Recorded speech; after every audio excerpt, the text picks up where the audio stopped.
बझाङको बाघ Rabindra ढाँटले road to युएफसीमा Philippine फाइटरलाई धुलो चटाएका छन्। 5 मिनट एउटा नेपाली केटो अनि विश्वकै सबैभन्दा खतरनाक फाइटिङ क्रेज। कसैले सोचेका थिएनन् बझाङको रविन्द्र ढाँटले रोड टु युएफसीमा यसरी इतिहास पल्टाउनेछन्।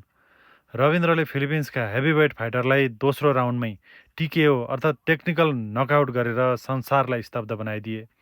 यो केवल एउटा जित मात्र होइन, यो नेपाली खेलकुद इतिहासकै सबैभन्दा ठुलो ब्रेक थ्रो हो। तर आखिर यो युएफसी भनेको के हो? सोच्नुहोस्, यो एउटा फाइटिङ दुनियाँको मल्टिमिलियन डलर लिग हो।